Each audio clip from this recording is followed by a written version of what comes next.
Welcome to Noise Avocation Podcast. If it's your first time listening here, what up? I'm Ryan, Jeremy. What's good? We have Daniel from RidingEasy Records here. Thank you for jumping on the show, man. We appreciate it. Of course. Psyched to be here. Thanks for inviting me on. Absolutely. I've been familiar with your label for a while. Like Monolord, I think, is how I learned what RidingEasy is. Me too. And then you kind of go off into other bands throughout there, like Salems Pot, Firebreather, etc. Like I actually personally own a decent handful of records that you've put out. Awesome. Well, thank you for the support. Absolutely.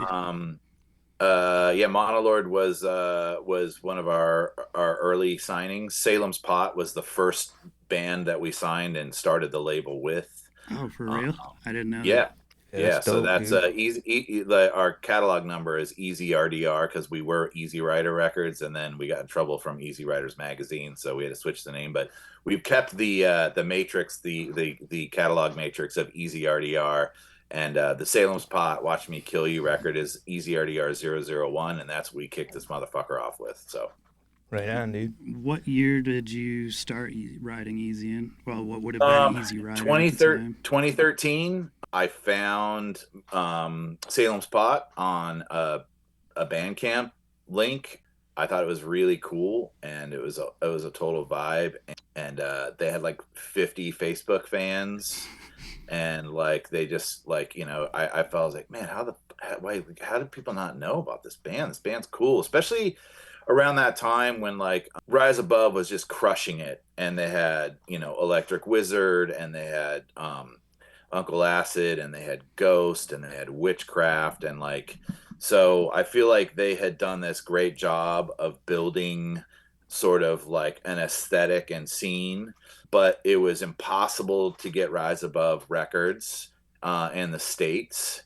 And so when I sort of found Salem's Pot, I was like, yo, like let's fill that gap here in the States. Let's have a label that focuses on these kinds of bands, where it's accessible for people in the States to be able to buy these records, and not have to wait 5 weeks for Rise Above to ship it to them, and then it just was super expensive too. So and then it could be all dicked up in the way over. Like by the time you get it, you get bent corners. And dude, no disrespect to Rise Above. I mean, they're a fantastic label. Their catalog is fantastic, and I don't want you to think that I'm over here shit talking them. I just saw this like need for something more than them, and so at the time, when I didn't have much going on with the label and I just had the one record, the Instagram account is how we really launched it. And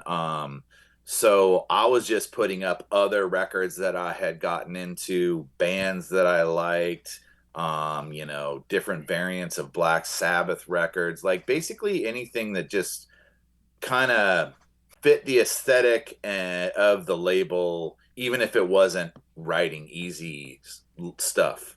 Right. And then so Salem's Pot was the first one, and then I found another band out of Visalia, California called Slow Season, and they had this single essentially that was just killer. It was like the spawn of Led Zeppelin, and I was like, man, this is really good too. We should put this out. And then I had I've been working the record and music business for a long time, and I started hitting up labels that I had contacts at. So we did the Sleep Holy Mountain cassette.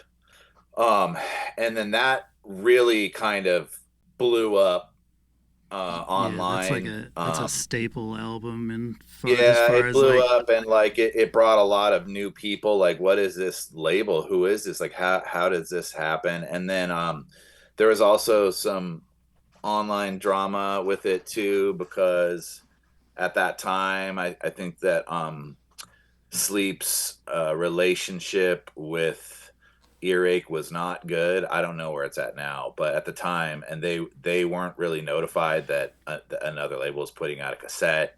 So then like they got on their Facebook page and like, you don't need to buy a cassette, you can buy the CD and make your own tapes like we used to do it back in the day.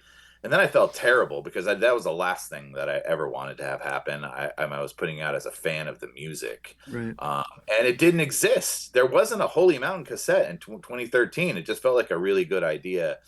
But yeah, so we did a sleep cassette. We did a couple Windhand cassettes. We're friends with, pretty good friends with the folks over at Relapse. We did a few of Nuclear Blast titles, the Graveyard records. We did Witchcraft Legend, but that's kind of how it sort of like started. Like I was working with small bands and licensing bigger bands for cassette releases because in 2013 no one was making cassettes, and I just figured like, well, I'm not a huge cassette guy, but I do know that there's at least 200 people that would like to have these records on cassettes. You know what I mean? There's a void to be filled there. Yeah, 200's enough, man. And it connected the dots where people are like, oh, what else does this label have? And then they went and they're like, oh, fuck, the Salems Pot band's pretty cool. But in regards to Monolord, I had met Thomas before Monolord started online, and we were just music buddies and, just talking online, and he was kind of a fan of some of the stuff that I was doing. And he said, hey, I'm working with some friends on a new band. Cause him and Esben, the drummer, in that band, they were in another band, a boogie rock band called Maruk. And that had just kind of disbanded. And he's like, I'm going to make a Doom record. Can I send it to you? And I was like, yeah, of course. Like, why not? Send it to me. And so he sent me the demo for Empress Rising. And I was like, dude, this is sick. Yeah. Are you fucking kidding me? And he's like, what, you like it? And I was like, dude, it's so good. And he goes, okay, well, maybe when we finish, you can put it out. I was like, dude, not maybe. I'm down. Let's go. Hurry up and finish this record. So that's how I started working with Monolord. We did a 3-record deal. We put out Empress Rising in 2014. Veneer came out in 2015, and then Rust came out in 2017. There was a couple of 10 small singles that we had put out in between then. And I remember that they had a cover of a Black Sabbath song on a 10-inch. Yes, right? Yeah, Fairies Wear Boots. Yeah. So that's how that kind of, that was how we worked. Their 3-record deal was up with me. The band said, hey, we really like working with you, but obviously, it'd be in probably all of our best interests for us to be on a bigger label with a little bit more muscle. I said, I agree 100%. Yeah, they went to Relapse. Yeah. So, the last 2 albums, right? Yeah. So what happened was, they said, well, we'd still like to have you involved. And I said, well, I can manage you guys. And they said, yeah, what does that look like? And I was like, I can get you a deal wherever you want. I mean, let's figure it out. So anyways, I've been the band's manager since they finalized their record contract over here. And they're signed over at Relapse Records. So that's, well, congratulations on that, dude. That's sick.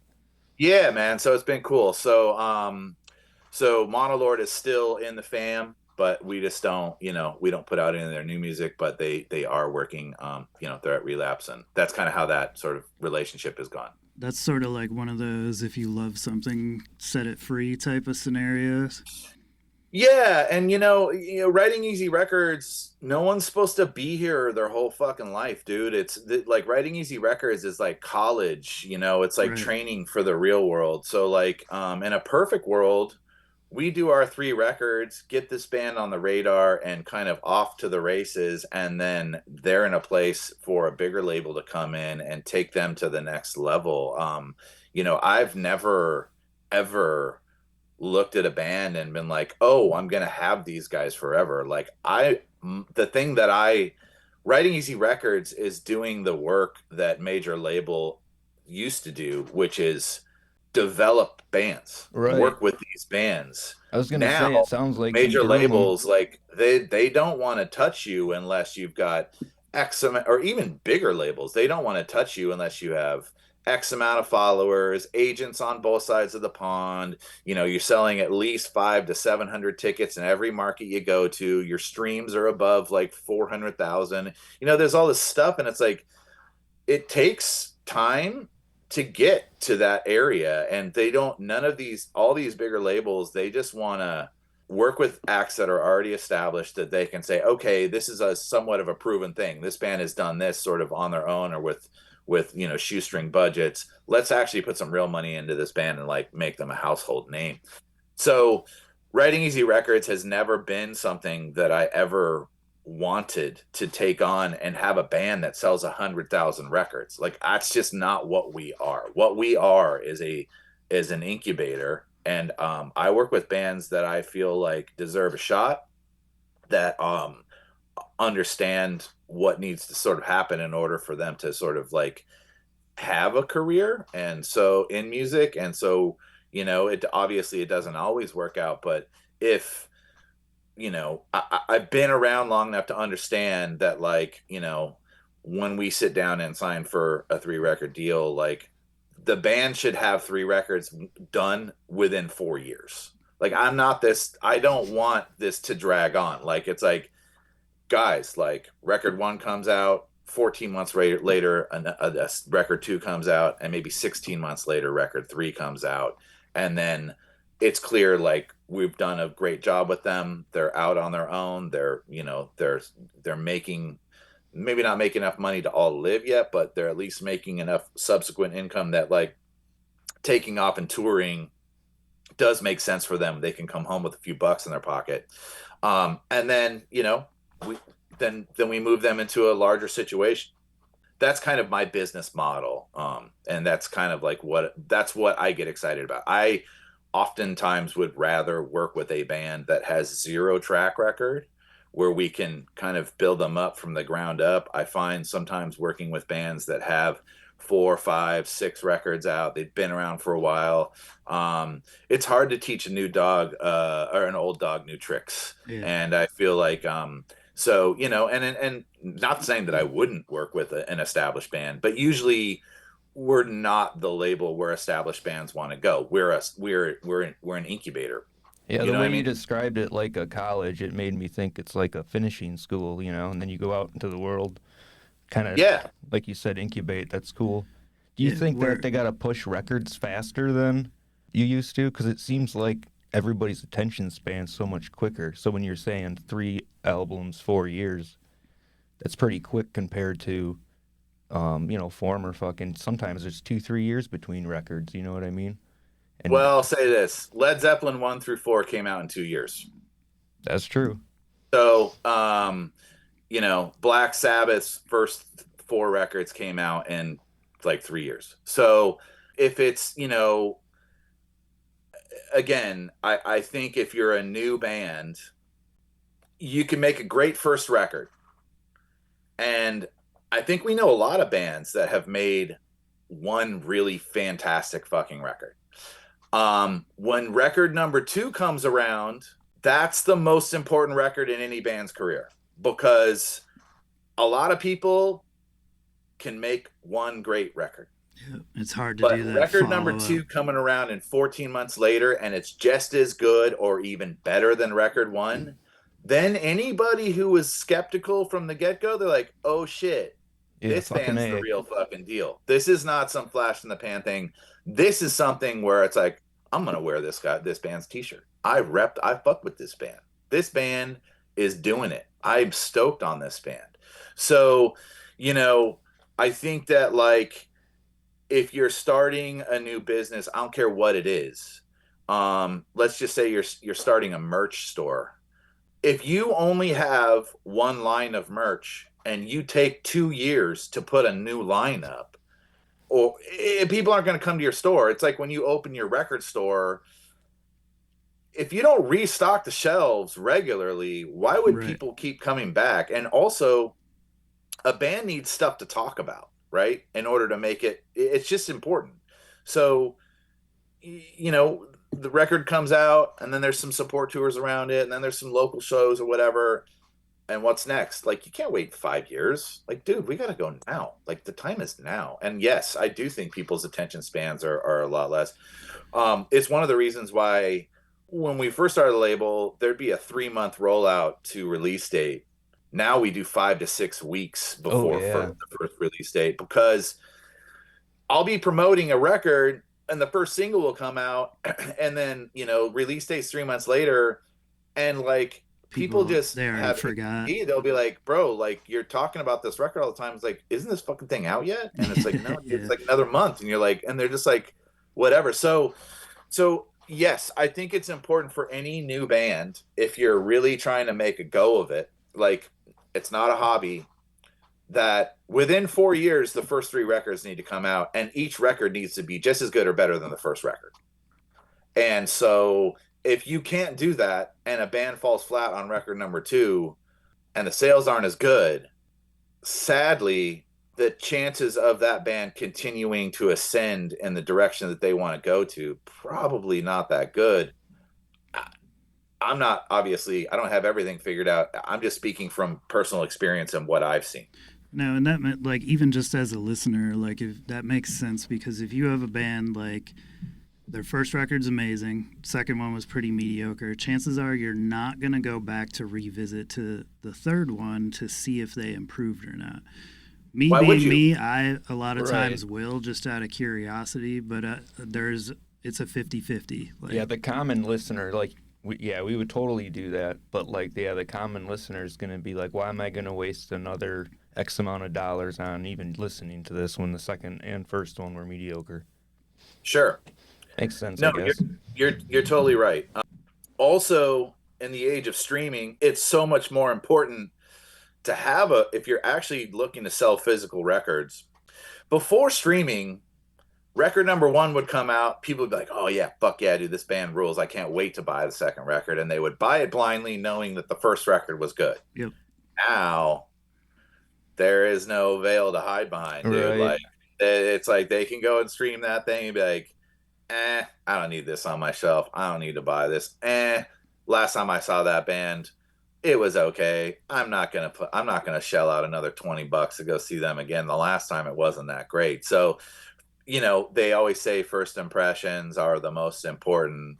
And so for me, when we are kicking off a new band's record, the first record is really important. We got to hit the nail on the head and really kind of like, and it's the full package. It's not just the album, it's the artwork, it's how it's rolled out, it's who the band, who we can get them on tour with. All of those things help. But yes, back to the point, there is a lot of options for people to go out and spend their hard-earned money, and there is no fucking room for mediocrity. Like, it has to be good, so that's kind of the way, that's how I look at it. And maybe I'm a pessimist and like whatever. I'm just speaking from like just experience.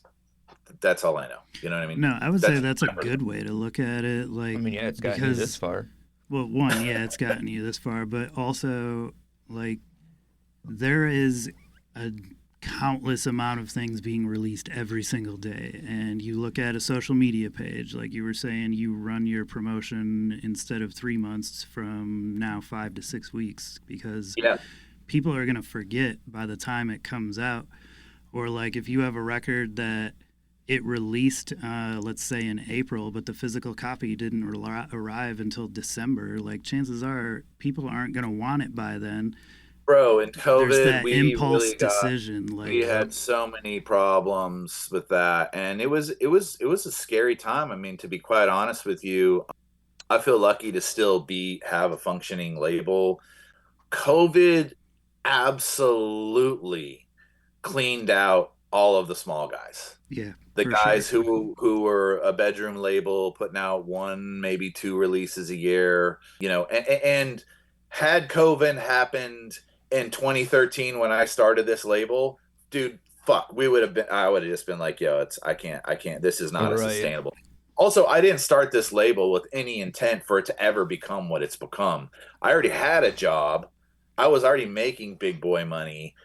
This was my weekend golf game. Like, that was the purpose. And the reason that I started RidingEasy Records is because I wanted to have cool stuff that I could sell, maybe subsidize a little bit of my record collecting habit, but also have cool shit to trade with other small labels so that I wasn't have to buy it. I could just, you know what I mean? Like, it was a good conversation start. But very quickly, RidingEasy took off really quickly, and within a year and a half, it was clear that like if I stayed on this path, I could absolutely just do this full time and develop things. And so that's that's how it happened. But I didn't intend for RidingEasy Records to be my only source of income and livelihood. It was never supposed to be that. It was supposed to be for fun. And so they always say don't do what you absolutely love for a living, because eventually it will just become another job. And some days I feel like that. It's a fucking grind. You know what I mean? Absolutely. So, but you guys know how it is working at a record store. It's awesome, but at the same time, it's like it's still a job. It's still, you gotta work. I don't know. I welded for a long time. It's much better than getting burnt. But right. Yeah, it is like it's a labor of love type of thing, and you're constantly trying to find like what to pitch to customers. Like, okay, you're into this band, you might like this, this, and this. Like, it's kind of similar, or this guy was in that band for one album, or like you gotta do all that legwork to try to find like the oddities that the average person isn't going to put the extra time in to find, so you can sell that random record that's been sitting on your shelf for a long time. It's a thankless job. Yeah, it's sometimes it's thankless, but man, as a music consumer myself, I rely on the people that are at record stores to tell me what they're into, and I'm always excited to see like, hey, yeah, this band's been doing pretty good. I've sold like 40 copies of this record. I'm like, what band is this? You know what I mean? Like, so to me, you guys really are the true heroes. And you're on the front lines, and you're dealing with people hand to hand. And like I said, man, it's a grind. It's like Lance at Permanent Records, who I do the Brown Acid series with. Lance is a full-time record seller buyer. His store now has way less new stock in it. He basically is constantly on the hunt for used stuff and collectibles and stuff like that to buy and sell. And yeah, I've learned so much from him and the record store owner's mindset and what the retail game is these days. And it's kind of like you said, like it's like you're gonna buy something from a major distributor like a Red Eye or an AEC or whatever. It's like there might be a $17 wholesale price and a $26.99 list price on it. But you could find a copy of Fleetwood Mac Rumors for $3, and some dingaling will come in and spend $30 on it. You know what I mean? Yeah. So fucking A. And that's the real thing. So I think in a perfect world, you guys are able to figure out like, okay, let's be cautious with our new buying and like really focus on like you said, you'll sell 100 Led Zeppelin 4s before you sell that record on the back wall. But also remember that millions of dollars has been poured into marketing Led Zeppelin 4 absolutely. in 50 fucking years versus a brand new band that no one's ever heard of. And that's where you guys really come in and help break things. Like without these smaller stores taking a chance on what RidingEasy artists do, whether it's a Monolord or a Brown Acid comp or one of the many, reissue records that we have, without them taking a chance and getting behind it and saying, dude, you like Leonard Skinner? Check out this Tennessee River Crooks record. It's like Skinner with like Steve Miller Band at the same time. And to buy an original, it costs you $800. You can get this one for $26. Right. You know what I mean? Like, and that's where you guys come in. Like that, it's you guys the ones who have to. It's the fate of the smaller labels really depend on ambassadors like yourselves to really educate. You know what I mean? Because that's your job. Yeah, dude. We just even with the podcast, it's just about promoting what we like, you know what I mean? Sure. Whatever it is, you know what I'm saying? Yeah, we find stuff of all genres. Like we've interviewed a ton of like hardcore and punk rock bands and stuff, but we've done synthwave bands in Berlin. We've done goth rock bands, black metal bands, like all over the place. Like we don't pigeonhole into one genre because we don't listen that way. Yeah, like Stu Bangers, that's an odd one. Yeah, we did Stu thing. Bangers. Like, he's produced like shit for Jedi Mind Tricks and Apathy, self-titled, like all those guys. And you learn a lot about. We've done like Andrew from Strife, like he was like, oh, I produced tracks with Apathy and Self-Titled and DJ Muggs and stuff like that, and you're just like, wow, like this guy's doing hardcore, but under the radar, he's putting out this hip hop shit. Yeah, and to your point, there's a lot of things that I'd love to put out under the RidingEasy umbrella, but the RidingEasy umbrella is sort of the brand is solidified of sort of what it is. We are a rock and roll label for the most part. Not saying that we wouldn't delve outside of that, but I think that like most artists, if they're not a rock label person, they don't know what RidingEasy Records is, and then they go and see like, well, this fucking label's got like over 200 releases, but nothing sounds like me. So what? Maybe that's not a good home for me. So I manage another person. His name is Nate No Face. He's out on tour with Limp Bizkit right now. The tour actually starts this week in Europe. He did 6 weeks with them last year, but he's a synth punk guy. And when I originally sat down with Nate, it was because I wanted to put his records out. And then when we started talking, it was clear he didn't really need another record label. He needed a manager. And so to the point of all kinds of music, I really do like all kinds of music. And so RidingEasy Records is sort of its own sort of thing. And there's a certain kind of style of band that works over here. But I also work in different kinds of music too that has nothing to do with guitars. You know what I mean? It's all synths and it's got a punk vibe to it. So yeah, I mean, it'd be like you guys only wanting to sell backpack hip hop records. Like it's like that's might be part of you, who you are, but like there's so much more to your listening palette than just that. Right. And you can't just eat hot dogs every day. I was gonna say, plus I got bills. You know what I mean? Yeah.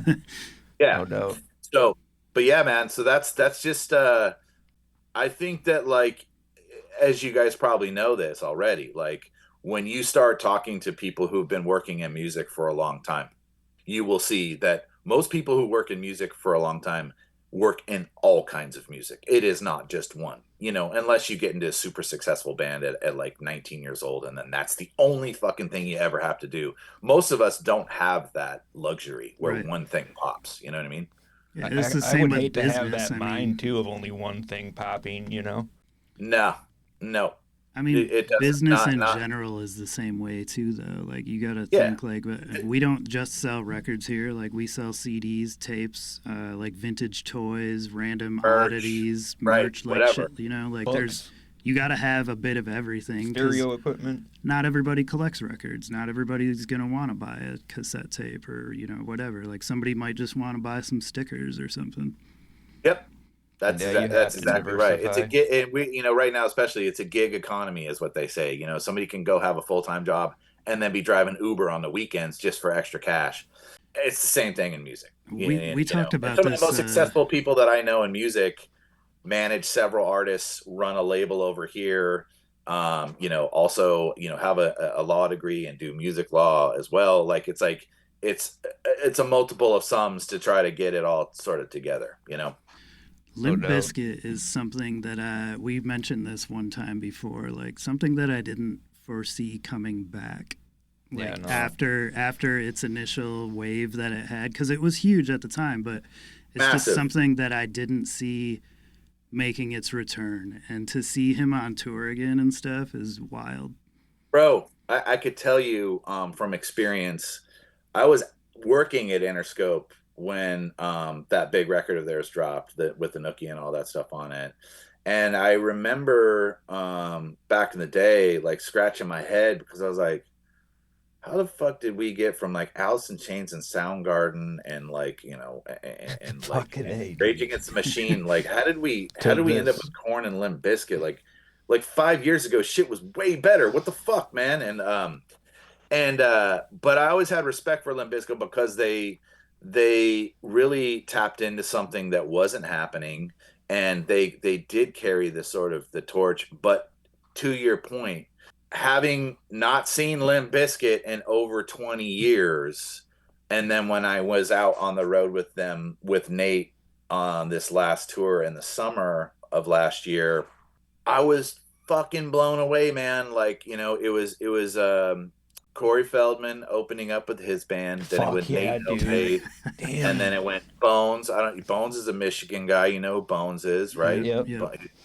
And then Limp Bizkit, and walking around, they were all at these outdoor amphitheaters, and walking around and seeing, it reminded me of being in Lollapalooza in 1993. Like, there was all these young people there. They had their concert outfits on and fucking wild hair and like fucking crazy jeans, and you know, they're fucking partying and having a good time. And like, it had that same energy that I remember being a teenager going to Lollapalooza. And then this is now happening. And like, the band Limp Bizkit is amazing. And I will go on record to say that Wes Borland is probably the most underrated heavy guitar player of all time, because I think it's because Fred Durst took his shine, dude. I was gonna say, I think it's because he got overshined by the whole Limp Bizkit name, but yeah, he actually like. I couldn't agree he is more, amazing, man. And being able to stand on stage and watch him do his thing, I mean, like he's like quickly has become one of my favorite guitar players. But what was a good point I was going to make was when Fred would say in the middle of their set, "How many of you people, is this your first Limp Bizkit show?" I'm not even joking. 85% of the people there were screaming and going nuts and saying, "This is my first show." And when you looked around, it wasn't like one of these revival tours or legacy band tours. No, like, bro, kids. It was young people. I mean, young people. Like, there was no guys in their fucking late 40s or 50s like me. Like, it was like teenagers and kids in their early 20s, and it was like they were wilding the fuck out and having the greatest time. And so to me, I look at that and that's so inspiring to me, man. And like, to boot, everybody on that whole crew was amazing, top notch, the nicest people, treats everybody with respect. The vibe is so good. So I just can't say enough good things about them to just show you. And you probably didn't expect the guy from RidingEasy would be on here big upping Limp Bizkit on your podcast, but I'm telling you, like, did not. It's didn't even think it would come up, to be honest with you. No, and why would you? But I just want like to put it out there. Like, it's crazy how things can come back. And whatever. Yeah. And I think we're seeing that resurgence right now too with hardcore bands. Oh, you hear all that shit in the fucking guitars now and in the music. Mm-hmm.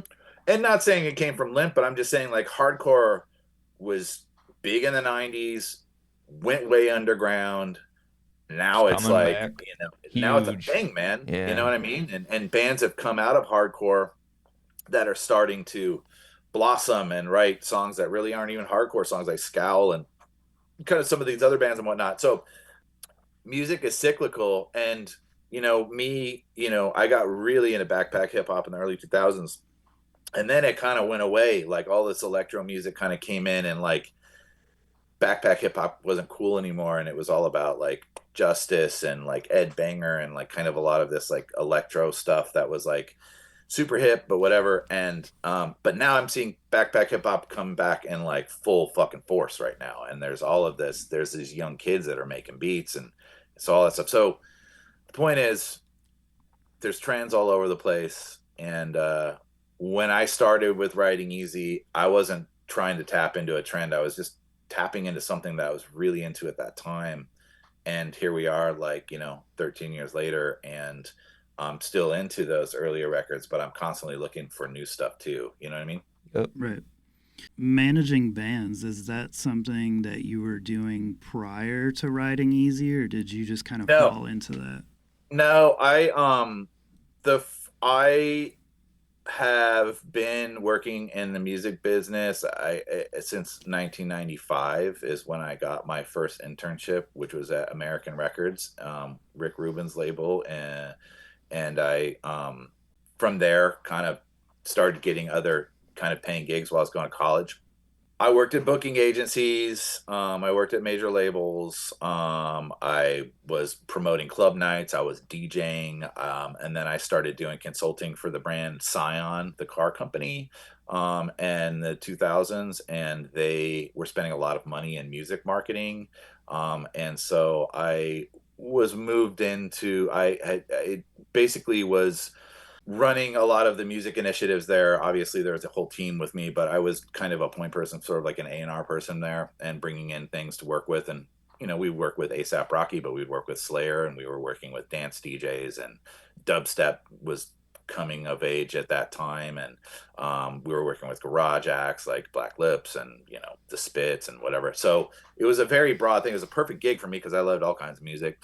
And in doing that, not only did I get a lot more interaction with independent labels and bigger independent labels like Relapse and Nuclear Blast and In the Red Records and a lot of these kind of like successful sort of like not necessarily major labels, but they've got some acts that definitely move some units. And then also in my time with that, when we were doing artist deals and stuff, I was dealing with a lot of managers. I was dealing with a lot of lawyers and stuff like that.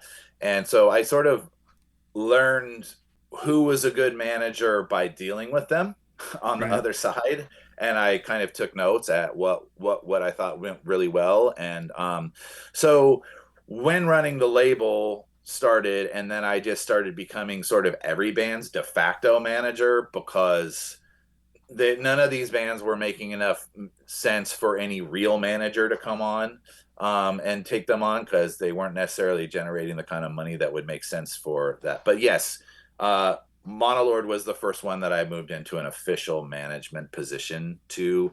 And now I'm very, very managing an act that actually has stuff going on. It takes a lot of time. Every day I have to work on Nate's stuff. Every day there's something going on with Monolord. And then the other band that I work with is Early Moods on the label.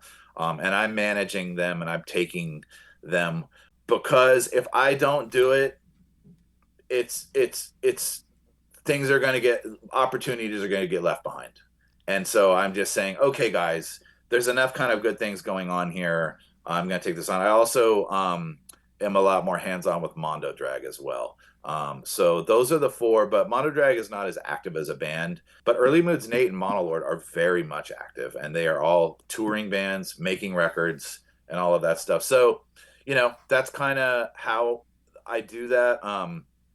It would be great if it gets to a point where I can actually hire somebody to sort of handle a lot more of the mundane day-to-day stuff, and then I can be freed up. But at that point, we're not there yet. So, but yeah, that's kind of it. So as far as managing goes, like, are you doing like the digital marketing for the bands as well, and like the show booking and etc.? Like, what all does that entail for you? I don't really handle the digital marketing for a band that's not on this label. Okay. Early Moods will definitely, I have a lot bigger hand in because they're actually signed here still, and we're actively putting their records out. But management comes down to negotiating record deals with labels that are going to work, making sure that their publishing splits are sorted out. Like somebody like Nate, who's on features with tons of people. I mean, he's got like 20 tracks coming out this year where he has features on, and every single one is a different publishing split and all that stuff. So there's that. Keeping our agents up, in the loop of what's going on. Hey, we have a release coming at this time.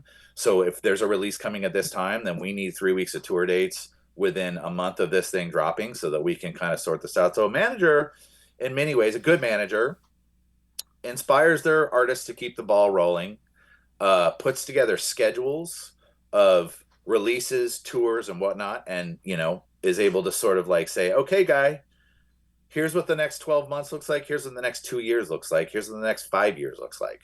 And, obviously life is fluid. Things can change. Opportunities can come. We can book a whole tour.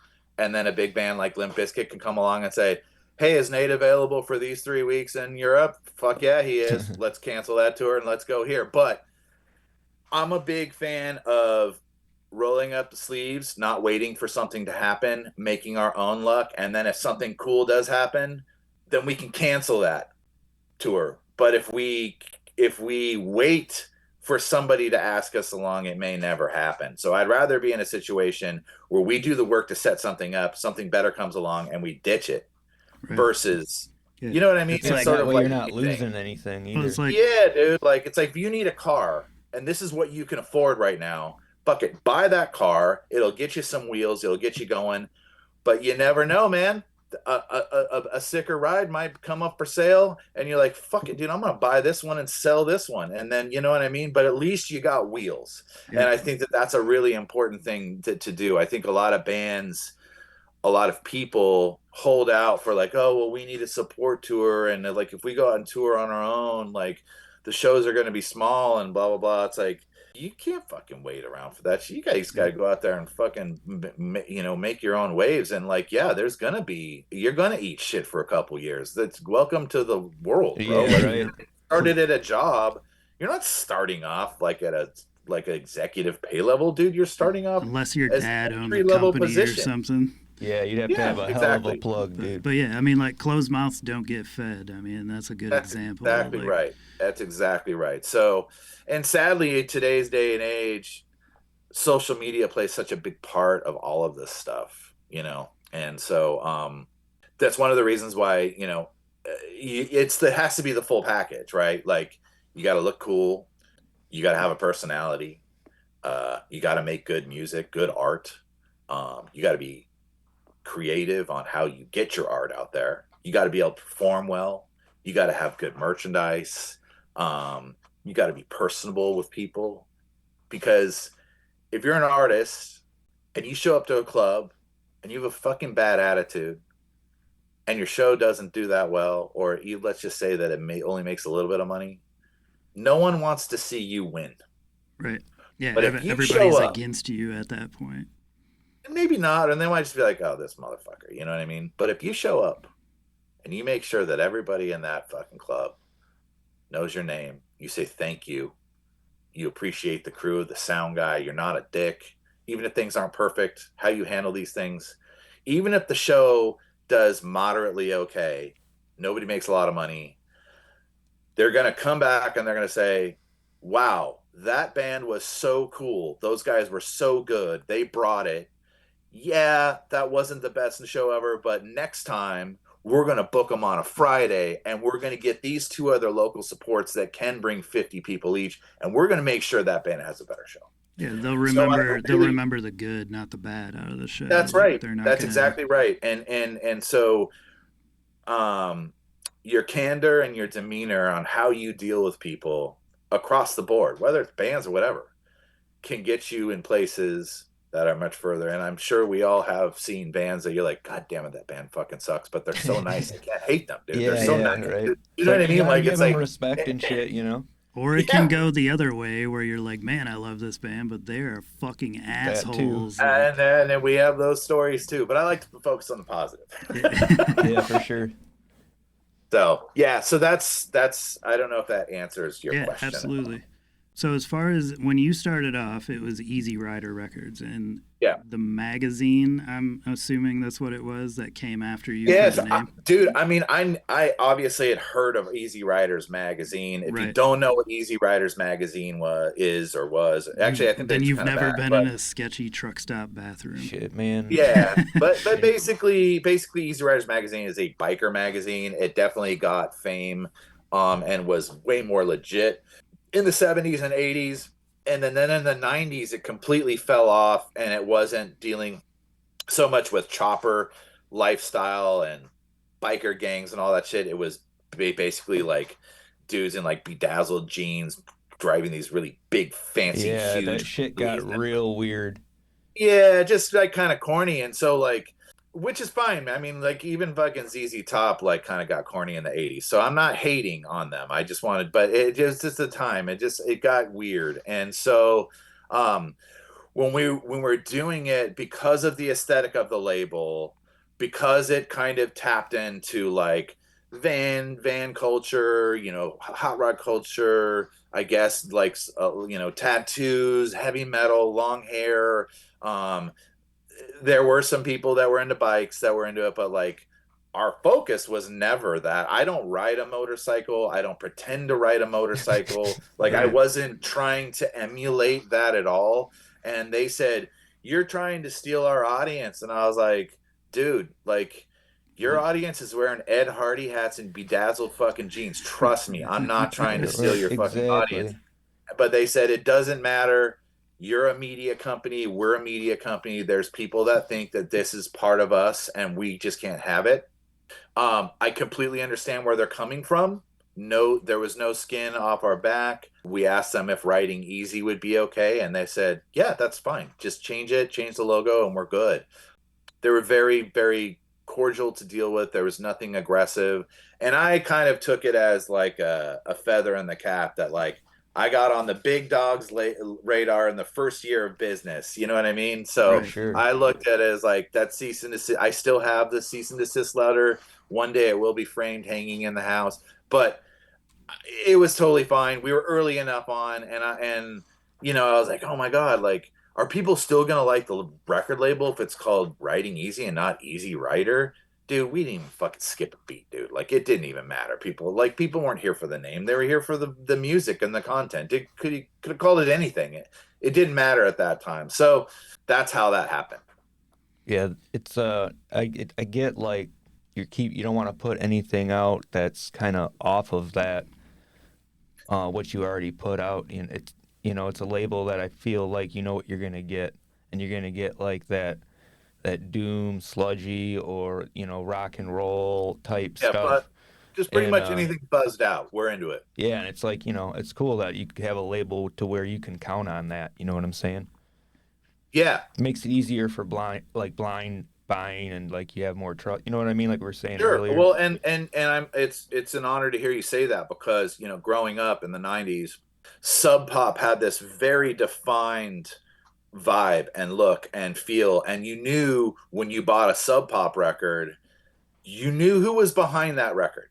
You knew if it was going to be good. You knew if it was going to be bad. Like you knew, like, their track record was good, and they had bands like Mudhoney and the Melvins and Nirvana and all of this early Sub Pop stuff.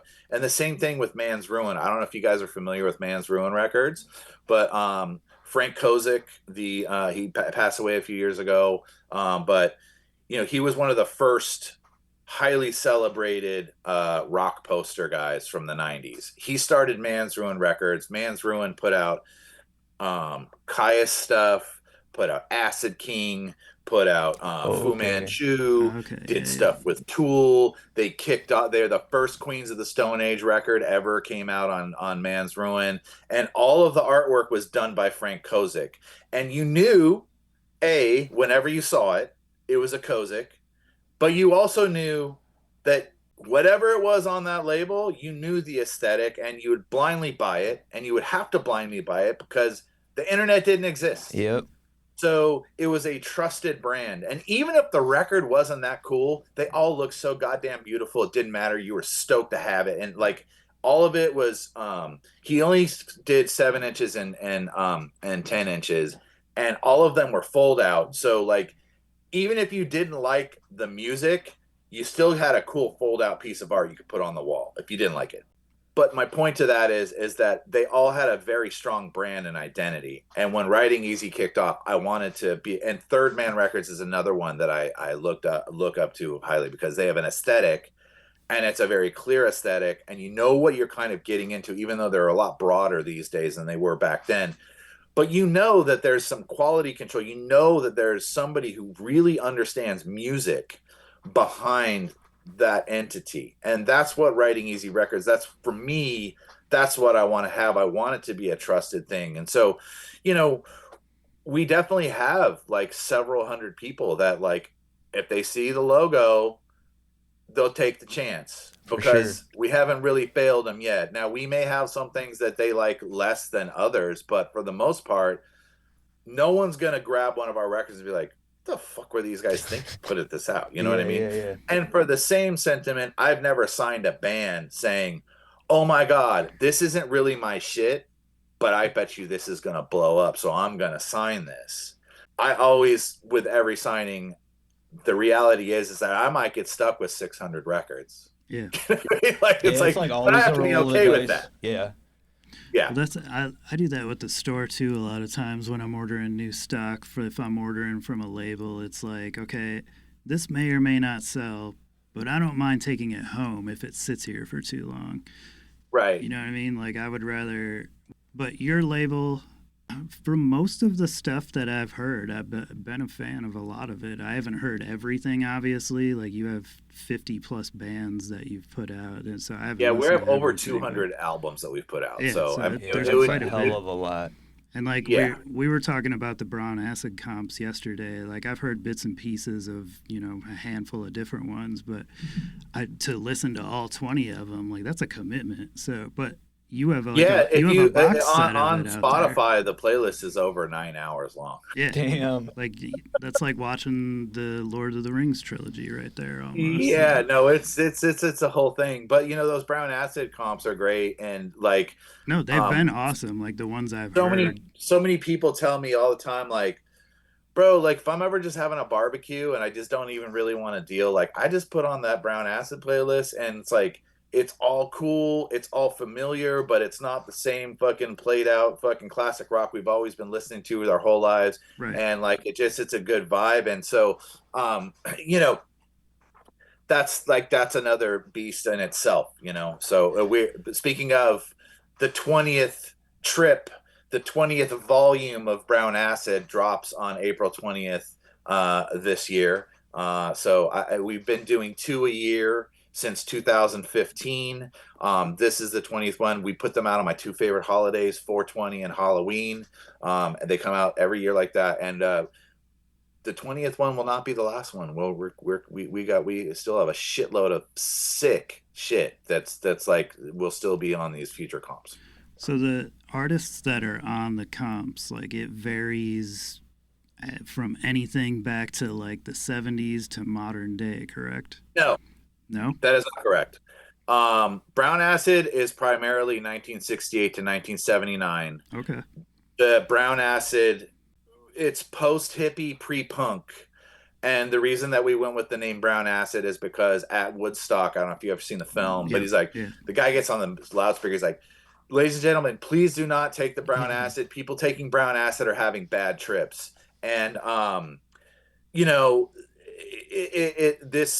this music was kind of the era of the come down era. It was no longer mamas and papas and this kind of flower power, like kind of hippy dippy shit. Like shit was fucked up, man. Like the Vietnam War. I was gonna say post-Vietnam music got a little weird and soft there for a while. And you had bands like Sabbath, and you had bands like Zeppelin and Deep Purple kind of getting the big major label push, but there was all these other bands that were doing stuff, almost emulating that sound, creating new sounds, but they didn't have the full package for a major label to sign them up. So a lot of them made a regional private press 45, maybe 200 to 300 were made, maybe 150 were sent off to various record labels and local, radio stations, and then they'd sell some on regional gigs.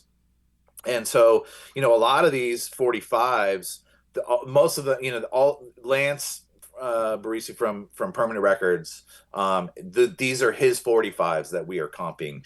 We have gotten a hold of all of these artists, but what this is it's basically, it's proto metal, it's heavy psych, it's early garage, it's early punk before all of that stuff was had a name, what I mean? So it's just sort of like, and now Brown Acid essentially is the name of the genre now. People say, it's like Kleenex and shit.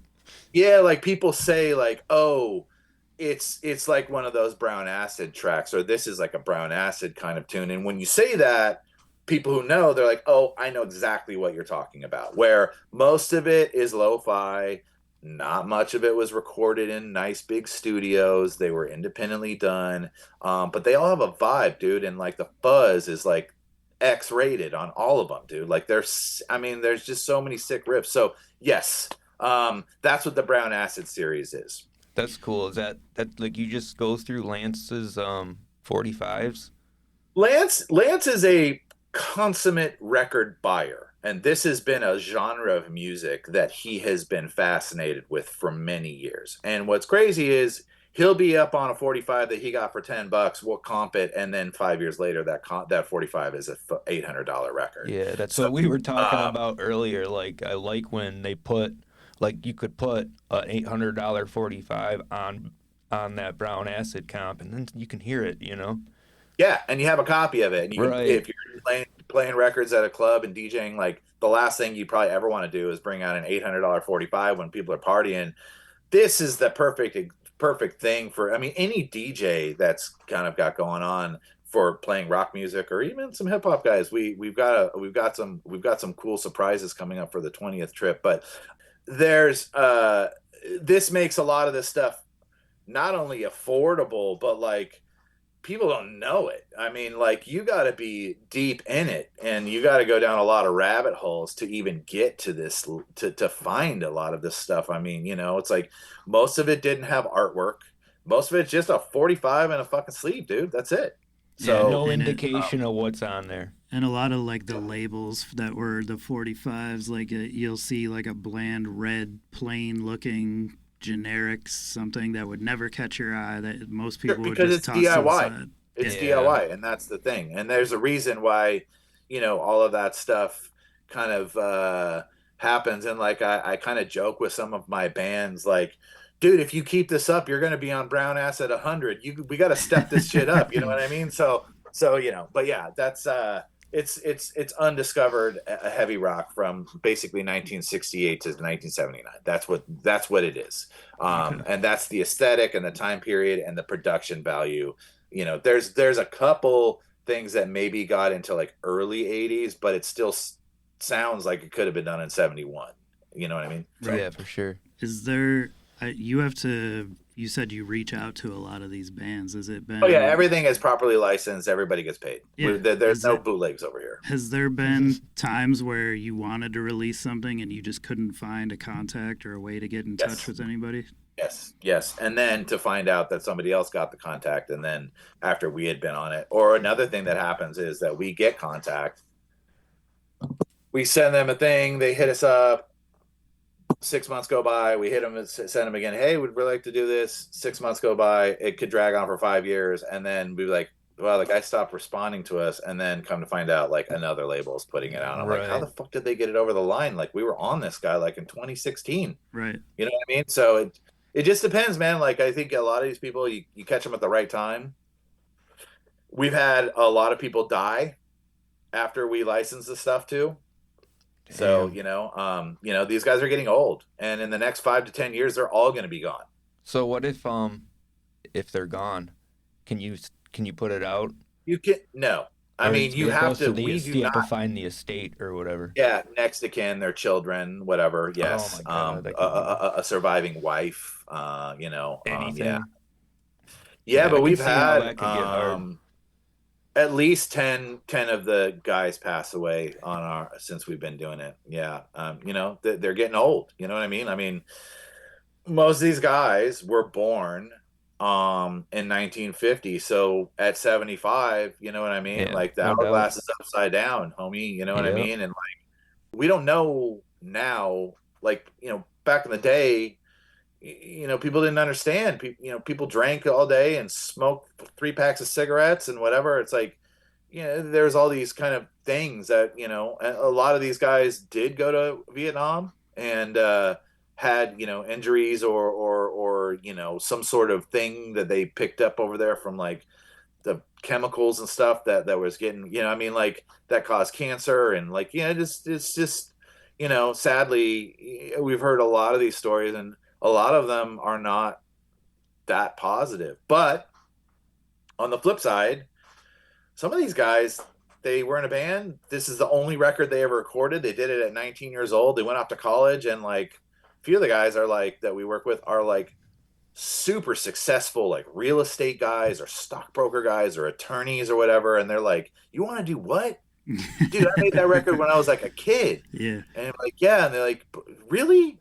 And they're like, yeah, so here's what we're offering. And some of them are like, bro, I don't even need the money. Like, I just flattered you found me. Okay, sure, let's do it. You know what I mean? Like, and the money's not huge, but a lot of these guys, the first time they ever saw any money from their own music was working with RidingEasy Records 40, 50 years later. So yeah, and that makes sense. Like, it almost reminds me, and Jeremy, you mentioned this yesterday when we were talking, it reminds me of like the Nuggets compilations. Yeah, absolutely. Like, and to your point, I spoke to Lenny K yesterday on the phone, who put those together. Yep. He's writing the foreword on the Brown Acid deluxe liner notes for Brown Acid 20. So there you go. It comes full circle. And like, he was really, it's awesome because he got on it real early and he's like, dudes, this is the next evolution of Nuggets. Like, this is so sick. You guys are like doing the Lord's work here. He's like, I was around at that time. I didn't know who any of these fucking bands were. You know, I mean, it's that deep, and he was in the mix. So that's cool. Yeah, I mean, there wasn't all the right channels to promote that shit, and like, if you didn't have the right radio guy, like, he don't give a shit what your record is. Like, you don't give a shit. This don't say Black Sabbath on it, or like a band that I'm familiar with from back then, Jerusalem. Oh yeah, of course. Like, that record's fucking one of the greatest records of all time. Right. But that was I've talked to a lot of old guys though that were around at that time, and they have never heard of that band. And I'm like, well, check this band out. And they're like, wow, this is amazing. Like, how have I never heard this? That was also produced by the guy in Deep Purple. Yeah, but it didn't get Deep Purple recognition like whatsoever. No, it didn't.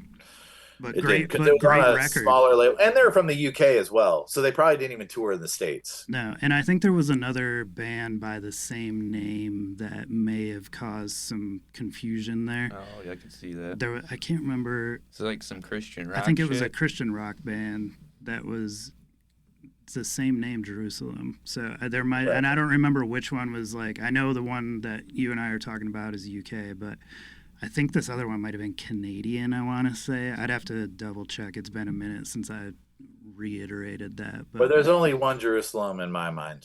I agree. And I've had that record in this store. Like, they have, like, it's been repressed a handful of times. And I get a lot of guys that are into, like, Deep Purple, Black Sabbath, and that whole era of stuff. And I've pitched it to a lot of guys, and I've yet to have one guy be like, oh, if you tell him that it was produced by Ian Gilliam from Deep Purple, like, he should figure it out. Like, I mean, that record is a spectacular album. Yeah, I mean, it's from awesome. top to bottom. Yep. I agree. Yeah. I was going to say, so you did a whole box set of all the Brown Acid comps as well, too, right? I think I seen that on the website. So we have trips 1 through 10 and then 11 through 20. Trips 1 through 10, it comes in a black box. 11 through 20 comes in a white box. We sell the boxes separately so that people who have been buying them all along, we also sell them with the records in them. Man, that's so awesome that you sell them separate, because there's stuff that I have that there's box sets out there of that I would be like, man, I'd love to have that box set, but I already got all the records. Yeah. I want the box though. Yeah, man. I mean, look, we don't want to count anybody out, and obviously I'm a capitalist, so if people are willing to, if I can buy something for $1 and sell it for $2, let's go. Yeah, let's get it. That's the name of the game, really. Pretty much, man. Pretty much. So you said you're a collector of sorts. Like, what do you look out for your own personal collection that's not... These days, we've been licensing a lot of records from back in the day. So I'm always on the lookout for OG presses of records that I have the rights to. But, I mean, I have thousands of records that I've been buying records since the 90s, when records used to be like 50 cents and $1. So I say that I did most of my formative record collection buying in the heavily up until like 2005, where I was like really going hard, and that's because records were affordable. Right. So like, I could spend $400 a month on records, and like, I mean, I get 50, 60 records that were like, now if I were to go and do that, like it would be like $3,000 a month. I mean, they've just gone up so much money. I mean, back in the day, I mean, I know that's the lowest form of conversation, but back in the day, a clean Zeppelin record was $2 in the used bin. I mean, clean, like, and yeah, because a there's clean Sabbath millions of record. them, millions But out yeah, there. I mean, they sold millions. There was millions. I mean, dude, fucking Fleetwood Mac Rumors was a quarter. You know what I mean? Like, like anywhere you went, like it was. Those were records that people couldn't fucking throw away. And now you can pretty much put any price tag you want on Rumors, and somebody will buy it. Like, I've Same thing with Led Zeppelin 4. Your I've cat tried can shit on it, and somebody will pay $20 for it. It's just mind blowing to me. Yes. So that's the thing. But yeah, I was buying records heavily when it wasn't really that cool to buy records, and and then also being in the record business and having tons of promos and stuff, and so yeah. But the stuff that I collect now, it's mainly stuff that I want original copies of stuff that we've reissued or licensed for Brown Acid. I like to Lance say, hey, this guy's got this 45 over here, you can get it for like $30. And he's like, something like that. I don't spend a lot of money on records anymore. I'm very picky with it for two reasons. One, I don't have that much space. So I have to be selective of what else I'm going to bring into this house. And two, I have such a vast collection that I don't really even listen to enough, like that I feel weird adding more to it. And I just have other interests. So like I'm a car guy, so like I spend most of my fun money on cars. So that's how it is. I like classic cars. With records, I tend to like hobby too. If I'm not gonna, but at least I can drive that motherfucker. You know what I mean? Yeah, that's like, true. What's your favorite like muscle car? I'm a Mopar guy. You're a Mopar guy, so you're like a Barracuda. Yeah, I mean those are great. My favorite is the car that I actually have. It's a 1970 black Dodge Coronet RT with a 440 in it. So yeah, nice. that I have my dream car. I didn't even know they made those RTs. Yeah, I have my dream car. And I'm very lucky to own my dream car because when I bought it, it wasn't as expensive. I couldn't afford to buy the car today. It's gone up so much money. So, but yeah, that's my thing. I also have a 1968 Dodge van, that's all done out, and then I also have I have a Hellcat as well. So I'm a Dodge guy, dude. I'm a Mopar guy. So, I have a Challenger Hellcat that's a 6-speed. So that's sick. Yeah. You make money on that dragging other cars on the side? Fuck no, dude. I ain't do that. No, I'm not that guy. I'm not Fast and Furious with it. I just like cars, dude. For sure. But yeah, so that's where, like, as soon as I started really kind of getting more into cars, there wasn't going to be enough money to buy a fuckload of records and cars at the same time. And since I already have a bunch of records that I probably don't use as much as I should, cars are where it's at. But yeah, but even now, man, I gotta be honest with you, like, experiences in life are much more important to me than physical items. So like 100%, man. If I, like my best friend lives in Tennessee, and I would rather spend $1,000 flying him out, hanging out if he can't afford to do it, because that to me is more important than a few more records on the shelf. Yeah. So for me, I'm at a point in my life where my circle is small, but the people that are in my circle, I really want to spend time with and do fun things with and make memories. That's where I'm at right now in my life. I kind of feel like I got to a point where I have so much stuff that I'm just like, doesn't like, I mean, I'd be bummed if my house burned down or whatever, and like I lost it all. But like I realized like it doesn't fill you as much as you thought it would. More stuff doesn't make me happy. Right. What makes me happy is hanging out with people that I care about. Yeah, that's a good way to look at things. Yeah, like I don't know. Yeah. I don't know if you have kids, but like I do not have children. Jeremy it's just me and my wife. So, yeah, we both have teenagers. My kid will be 15 this year. I think Jeremy, your kid will be 18. Yeah, right? full adult. I can't even imagine. Yeah, it's pretty wild, I'll admit. It is strange, yeah, for sure. But I can fully agree with wanting to, so to speak, collect memories over like a physical that, or the other. Yeah, man, I think it's good. At the end of the day, it's like that's kind of where I'm at with it. Also being like working in the record business for so long, working with records every day. It's like fuck, dude. Like I get kind of burnt out. Like not that I don't love music, but like, oh man, like everybody does at some point, man. Yeah. No, I get what you're saying fully. But that doesn't mean anybody listening should be burnt out. You should be going to RidingEasyRex.com right now. Let us take care of you. We got a lot of heat over here. So, speaking of heat, what do you have upcoming? You got the 20th trip of Brown Acid. I seen like the Death Wheelers albums coming out. The Death Wheelers record drops this Friday. I don't know when this podcast is airing. It'll be Monday. Okay, great. So the Death Wheelers record is dropping on Friday. We have 3 record store day releases this year. One is a psychedelic folk record by a guy named John Brahaney. Oh yeah, it's a fantastic record. It's a vibe, man. There's drums on it. There's beats. I mean, it's sick. But it's so there's the John Brahaney record.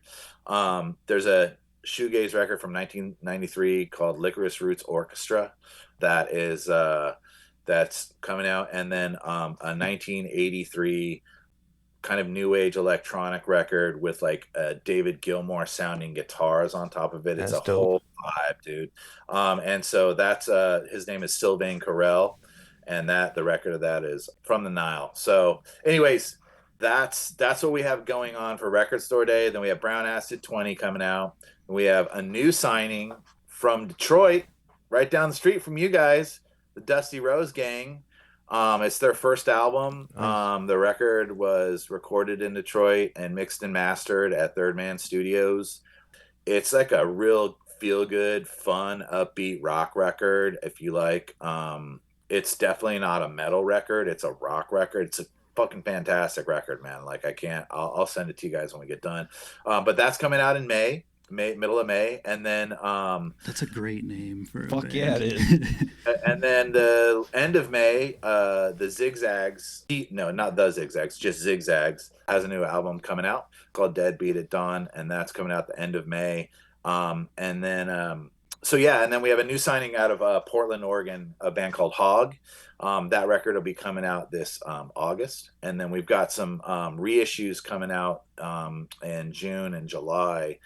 Bang, the classic rock band Bang, we've got a release from them, and then we've got the Granicus record, the self-titled Granicus record. I don't know if you're familiar with that, but all the stuff I'm talking about right now is all streaming, except for like the new band releases, but the reissue stuff. And then another band from Texas called Demian. Previously, they were called Bubble Puppy. They came out of that Austin psych scene, kind of moving sidewalks. Like that was Billy Gibbons' first band. But yeah, so there's that. And then obviously, I don't want to I feel like I'm just rambling right now, but yeah, so we've got a very busy release schedule this year. And then we've got tours happening. So Early Moods and the Early Moods. Well, first of all, Death Chant is hitting the road next week. They're going out on the road with Bewitcher and Persecutor. That's mainly focusing on the West Coast. Those shows are going to bang. Then Magic Potion and Early Moods are going to be doing the U.S. in the month of April. Early Moods is going to be out with Tribulation for the month of May, and those are primarily East Coast dates. And then into Canada, and then in June, Early Moods and Zigzags are doing they're taking Europe by storm, so they're doing 19 shows in Europe together. So that's kind of where we're at right now. And then obviously I have Nate No Face on tour with Limp Bizkit starting this week, so there's a lot going on over here. Yeah, busy schedule, man. Busy ass year. So for the Record Store Day stuff, I'm not sure how this works. Do you have to pitch your stuff to Record Store Day, or do they contact you? Yes, we do. And they've graciously accepted a few of our releases. Record Store Day for us is a really great opportunity to put a record out that doesn't normally fit onto our typical roster, but it's a record that we licensed for because we thought it was good. And also, a big part of the business that we're actively growing is our licensing and sync stuff. So pitching music for television and film. And so filling out our catalog. So we don't just have heavy metal and fuzzed out 70s stuff. We have all kinds of stuff so that like music supervisors know like, hey, we should make sure Writing Easy knows about this pitch that's happening or this scene that's happening or whatnot. You know what I mean? Yeah. So so that's how that works. It's a bit of a process, and we have to follow up and all that stuff. But yes, we do have 3 official Record Store Day releases. They will be in all stores that ordered them. Yeah, and if you guys didn't order them, we could probably sort you out and make sure you have some for your store. I know I ordered Licorice Roots, and I wrote down the other. Yeah. I know I wrote down the other 2 to double check when I get off here with you. But I'll streaming wise, they're all up there, dude. Yeah, but the Sylvain Correll record's called "Look Over the Nile." Sorry, not because we interviewed somebody a while back. I think it was Wax Mage. Like we interviewed Heath at Wax Mage, and they had some Record Store Day releases coming out, but it wasn't like stuff that was, that's kind of a different scenario. Like you guys are a label, they're a pressing plant. But they had like, I think it was the Dead Milkmen, like they inserted like 50 Wax Mage variants into random copies of it or something for Record Store Day. Oh, cool. And I didn't get a chance to really ask if they had to pitch that to them or if like Record Store Day had the idea. So I was always curious about how that works. Yeah, I'm sure it probably came from them. Record Store Day is merely a vehicle to sort of like do, and they you pitch your releases to them and they tell you which ones they think make sense. Right. Gotcha. Yeah, I get that. And it's definitely a process. I could see that for sure. But they had a huge list this year. I mean, this was one of the bigger ones that I've seen. Like it was like 9 pages or something when I printed it out. Yeah, it's a lot. It's definitely a lot. But anyway, one thing before we wrap stuff up here, I guess I'll ask you this. Is there anything that you would like to add or say or anything before I ask the final question that we always ask people? I think I've just been yapping my ass off now for like an hour, dude. Like if anybody's still listening, Jesus Christ, get a life, But no, very informative, dude. I appreciate you guys taking the time to talk to me. I'm so much in sort of my own world a lot of times. I just think a lot of what I'm doing that's day in, day out, like to me, it's just part of life, and it's always a trip when other people are actually interested in that, because to me it's just like, dude, I gotta fucking work, you know what I mean? Right. So it's like, but no, I appreciate it. I appreciate you guys having me on. I would just say, please support local record stores, support RidingEasyRecords.com, support bands that you like going out on the road. I know that this has probably been said a million times, but streaming is really a double-edged sword, and it can help. But if there's a band that you stream a lot and you don't have a record player or a CD player, buy a t-shirt. Go buy a fucking t-shirt from that band. That shit. Because honestly, like that is the one thing that like really kind of helps. And if people don't support this stuff, then like it can't happen. It just can't. So I know that it probably sounds really preachy and me being on a soapbox, but I can't tell you how important it is. And if you go and see a band play and you remotely like them, go to their merch table and buy the $5 item. Just do something, because honestly, like you have no idea the sacrifice that really kind of goes in for a lot of these smaller bands to go and do it. And a lot of them go into debt. They put their entire life on hold. And if you're feeling anything that they're doing, like I can't, it doesn't even have to be much. Just throw $1 in the tip jar. But supporting local musicians, supporting people who are willing to come to your city and play. If you don't support it, then there's no way they can keep coming back. So even as little as $1, like you would have to make 2, 3, 4,000 streams to earn and guess what $1. Else? Guess what costs you nothing? Share their shit on your social media pages. That doesn't cost a fucking dime. Yep, but it helps a ton for people. And a song, dude, if you're driving and a song comes on Spotify and you don't know what it is and Spotify suggests it to you, fucking share that thing and let your friends know about it. That doesn't cost you anything. So there's a lot that can be done out there. And I just think people probably just don't realize it. But I'm a big fan of, like, promoting stuff and sharing stuff that's, that needs the help. So fucking A, buddy. So are we.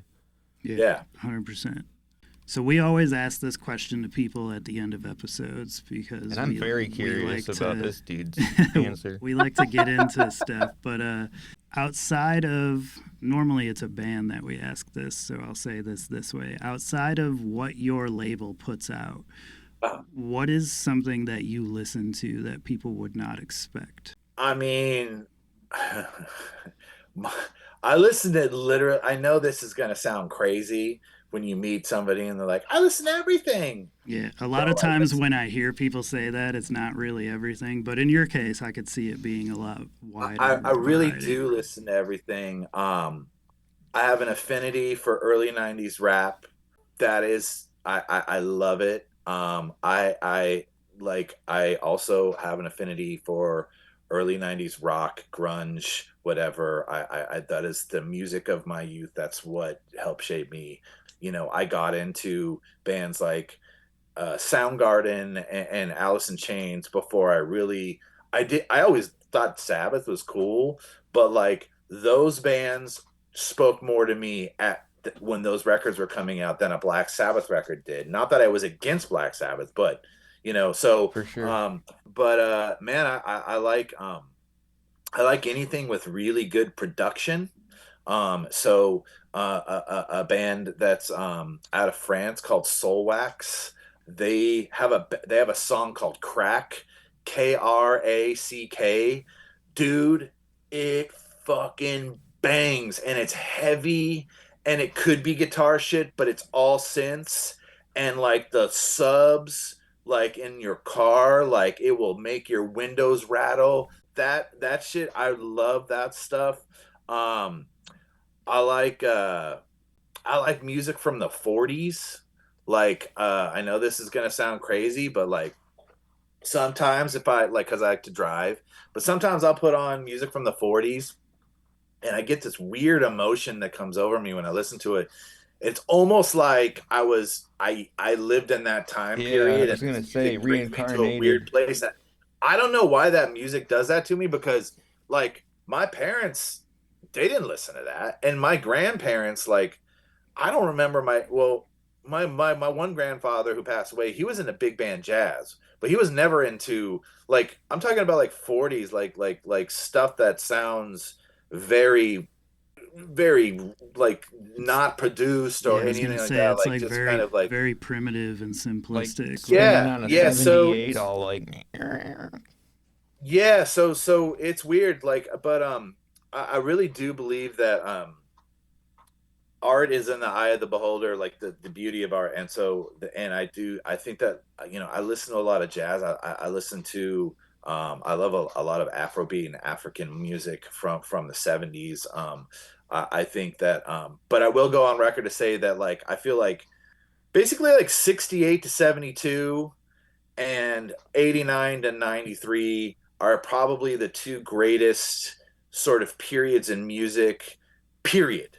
Like if I just had to pull from records from those years, like, I feel like if nothing else came out past that, like, I could deal with that, because you have obviously, like, in the 70s, in the late 60s, 70s, like, not only was like the rock shit happening, there was the soul and the funk stuff going on. Jazz was at an all-time. Miles Davis was taking drugs and like experimenting, and then you have bands like, Zeppelin and Sabbath, but like Hendrix and Deep Purple and all of this other sort of stuff going on. And then in the 90s, you have a band like Jane's Addiction that comes on the scene, Nirvana, but then you have Gangstar and EPMD and Public Enemy and De La Soul and Tribe Called Quest and all of this other stuff going on simultaneously.